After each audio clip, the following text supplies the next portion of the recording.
आघाडीचं सरकार आणणार म्हणजे आणणारच हा महाराष्ट्राने निश्चय केलेला आहे। आज छत्रपती संभाजी महाराजांची जयंती, त्याच्यामुळे आपल्या सर्वांच्या वतीने छत्रपती संभाजी महाराजांना विनम्र अभिवादन करतो। त्यांच्याकडनं स्वराज्य कसं राखायचं हे महाराष्ट्राने पाहिलं। त्यांच्यावर दबाव आणला होता, दडपण, म्हणजे जसं आता पक्षांतर करायला लावतायत, पक्षात ये नाही तर जेलमध्ये जा। त्यांच्यासमोर तर जीवन मरणाचा प्रश्न होता, पण तरी सुद्धा काय त्यांचं वर्णन करावं, तरी सुद्धा अत्याचाराला न घाबरता, न डगमगता, प्राण गेला तरी 72, पण मी औरंगजेबासमोर झुकणार नाही। आणि त्यांनी तसं करून दाखवलं। हे आत्ताचे जे काही नेबळट लोक फिरतायत, त्यांना छत्रपती शिवाजी महाराज, छत्रपती संभाजी महाराज यांचं नाव घेण्याचा अधिकारच नाहीये।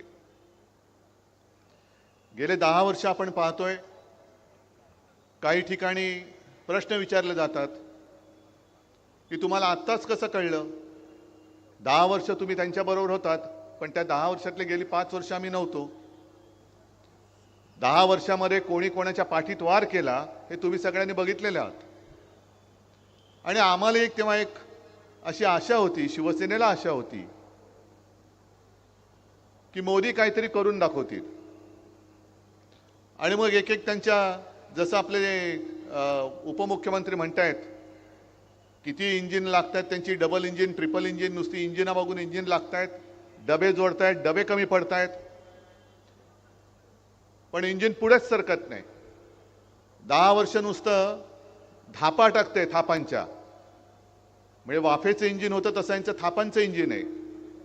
तुम्ही किती डबे लावा, किती इंजिन लावा, आता देशातल्या जनतेने ठरवलं की दिल्लीतलं मुख्य इंजिनच बदलून टाकायचंय। आणि जी बुलेट ट्रेन तुम्ही आणताय त्याच्यापेक्षा शतपटीने जास्त वेगाने ते इंजिन पुन्हा गुजरातला पाठवून द्यायचंय। आता गो बॅक। कालच या मतदारसंघात, म्हणजे मला काय काय वेळेला दया येते, कीव येते की किती वेळा बोलायचं या लोकांना, तरी सुधरतच नाही। मागे सुद्धा पालघरमध्ये आलो होतो, कुठे आपली सभा होती, बोईसर, त्याच्या आदल्या दिवशी हेच काल आले होते ना भाकड जनता पक्षाचे नेते बेअकली, तेच परत आले होते।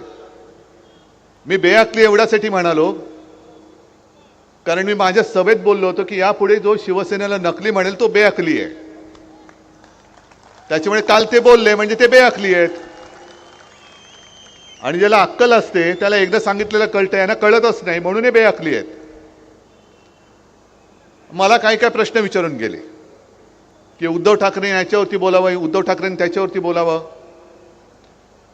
मी अमित शहाना सांगतोय, जे बोईसरच्या सभेत बोललो होतो तेच परत सांगतोय की तुम्हाला जरा जरी अक्कल असेल तर माझ्याबरोबर व्यासपीठावरती या आणि कुठे म्हणाल तिकडे तुमच्याबरोबर मी चर्चा करायला तयार आहे। तुम्ही वाटेल ते प्रश्न विचारा, मी बोलायला तयार आहे, पण मी जे प्रश्न विचारेन त्याच्यावरती तुम्ही बोला। मध्ये त्यांनी मला प्रश्न विचारला होता की उद्धव ठाकरे राम मंदिरात गेले नाही, त्यांनी प्रभू श्रीरामाचा अपमान केला। अहो अमित शहाजी, तुम्ही मुहूर्त काढणारे कधीपासून झालात? तुम्ही सांगाल तो मुहूर्त मी मानायला मी काय तुमचा अंधभक्त नाहीये, तुमची पालखी उचलायला मी काय अंधभक्त नाहीये। मी स्वतः मुख्यमंत्री होण्याच्या आधी आणि मुख्यमंत्री झाल्यानंतर अयोध्येला जाऊन राम मंदिराचं, राम लल्लाचं दर्शन घेऊन आलेलो आहे। आणि मला तुम्ही प्रश्न विचारता राम मंदिरामध्ये उद्धव ठाकरे अजून का गेले नाहीत, त्या सोहळ्याला का? मी कुठे होतो आपण सगळ्यांनी बघितले, काळाराम मंदिरात गेलो होतो। पण अमित शहाजी, मला तुम्हाला प्रश्न विचारायचा आहे, त्यावेळेला तुम्ही सगळी भाऊ गर्दी अशी जमवली होती, सगळे बॉलिवूडचे कलाकार होते, त्याच्यामध्ये काही तुमचे आता नवी सोबती भ्रष्टाचारी ते पण होते. माझ्या देशाची अस्मिता असं ते तुम्ही मोठं मंदिर उभं केलं, तुम्ही नाही केलं, कोर्टाच्या निकालाने ते झालं, पण श्रेय तुम्ही उपटायला गेलात. मग देशाच्या अस्मितेचा प्रश्न असणाऱ्या राम मंदिराच्या लोकार्पण सोहळ्याच्या वेळेला माझ्या देशाच्या राष्ट्रपती महामहिम द्रौपदी मुर्मूताई का नव्हत्या, ह्याचं उत्तर तुम्ही द्या. का मुर्मूबाईंना त्या आपल्या महामहिम राष्ट्रपतींना तुम्ही गाभाऱ्यामध्ये का घेऊन गेला नाहीत, आदिवासी आहेत म्हणून? आणि याच तुमच्या बुरसटलेल्या गोमूत्रधारी मानसिकतेविरुद्ध महामानव डॉक्टर बाबासाहेब आंबेडकरांनी लढा दिला होता. त्याच काळाराम मंदिरात तुम्ही तिथे जेव्हा तुमच्यावर